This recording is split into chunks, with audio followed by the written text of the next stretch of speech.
Hi everyone. Today we're going to talk about Roach chapter 15, which is an introduction to intonation.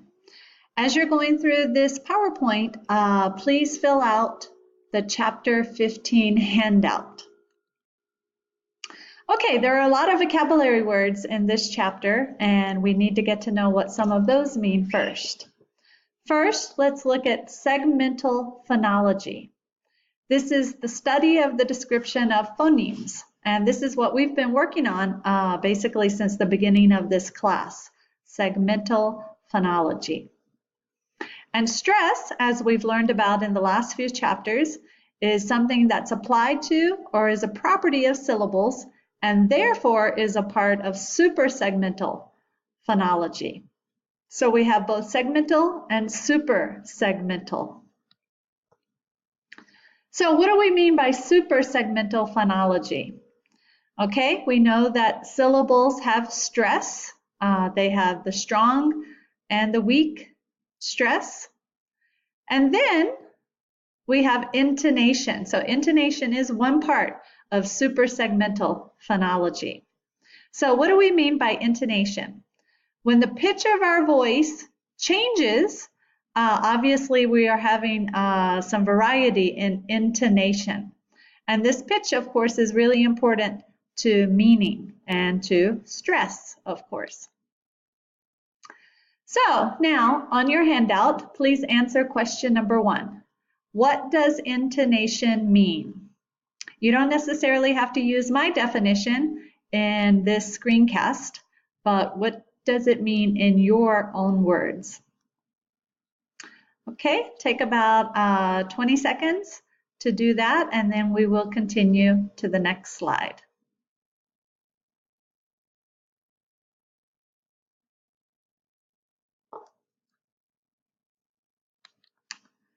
Okay, so now that we know what intonation is, let's look at what we mean by pitch and what are some of the necessary conditions for pitch. So first, pitch should be able to be controlled. It must be perceptible, and you should be able to have some contrast in the sentence between the different points that you're going to be making. So when you give a higher pitch, it basically means that you're trying to emphasize something. So now on your handout, let's look at question number 2. Write down any rules you know about intonation in English. You can think back to the previous slide where I gave you 3 different rules. Do you know other rules for intonation or for specifically intonation in English? So think about a sentence perhaps, and how would you use different pitches for different parts of the sentence? Okay, again, take about 20 seconds and write down your answers for question number 2.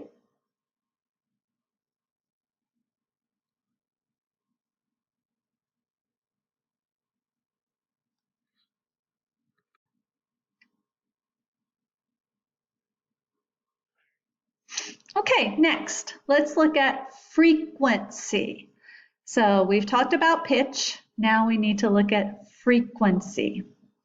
Frequency is the rate of vibration of your vocal cords, something which we can physically measure and which is related to actions on the part of the speaker.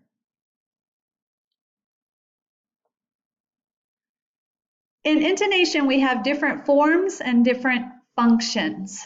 So a form is what can be observed when we study pitch vibration, the vibration of the vocal cords. And the function is the linguistic importance of what's observed in the form. So a function is basically describing the importance of the form. An utterance is the name for a continuous piece of speech from the beginning to the end without really without a clear pause. So one utterance is one thing that you say without stopping. And then tone is also very important when we talk about intonation. So the tone is the word we use for the overall pitch that has a constant level, or with the pitch that changes from one level to another level. And this word's really important because later we're going to look at different tonal languages. And we've already started talking about these a little bit when we've been examining different languages. So we have a level tone, which means the tone is monotonous, it stays the same. We can also have a moving tone. It can be falling or it can be rising. And we know in different languages, tone can obviously change the meaning of a word, depending on if it's a falling tone or a rising tone. So, tonal languages are languages where the tone can determine the meaning of the word.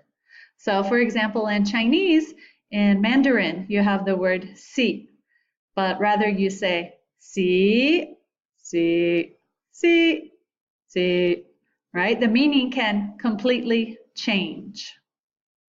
So we have to be careful in tonal languages. So now take a look at your handout. Can you name other examples of tonal languages? And if possible, what are some words in that languages where tone might make a difference? And I realize this might be difficult for you, so you might have to come back to this question, maybe do some research, do a Google search maybe on some other tonal languages.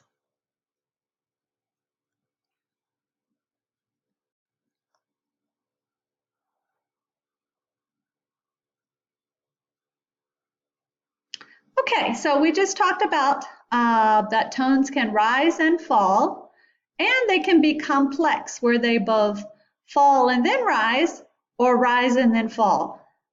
So in the complex tone, fall, rise, obviously the pitch descends, and then it rises again. And in the rise, fall instance, the pitch rises, and then it descends again. We can have different levels in the tone. The top level is usually the highest pitch, and the bottom level is the lowest pitch. And here's what it would look like if we were to map it out. So for example, if we say the word yes, it would be normal and unemphatic. But if we say yes, then it's strong and emphatic. And you can see if we map it out how it would look differently. The strong yes, right, obviously would be bigger and stronger. So remember these functions again of tonal languages, and not just of tonal languages, obviously we have these tones in English as well too. So we have falling, rising, fall and then rise and then fall in the different pitch in our intonation. So let's take a look at the word yes. Okay, fall tone usually is regarded as neutral. If someone is asked a question and they reply yes or no, and nothing more is said. So for example, I can ask my daughter, Elisa, do you want to go to the store? And she'll say, no. This is a neutral no. So fall gives the impression of finality. That means that she's not really asking why I want to go to the store or what I need to buy at the store. She's just saying no. She doesn't want to go to the store, and that's the end of the conversation. But imagine the opposite. I say, Elisa, do you want to go to the store? And she says, no. So here we realize that she's kind of asking me, why? Why do we need to go to the store? What do we need to buy? So the pitch that she's giving when she says no right? That tells me that she has a question after that. She wants to know why, because there's a fall, but then there's a rise at the end. No. Okay, let's look at the rise. Yes, no. So, as we just said, with the rise, it gives the impression that something's to follow. So this is a typical occurrence. Again, it could be between myself and Elisa. And the rising yes invites the other person to continue their conversation. Whereas the falling yes, again, gives a feeling of finality. So let's use a different example with the answer yes. So, Elisa, would you like to go to the store? And she says, yes. Okay, you can tell that's falling. It's just, yes.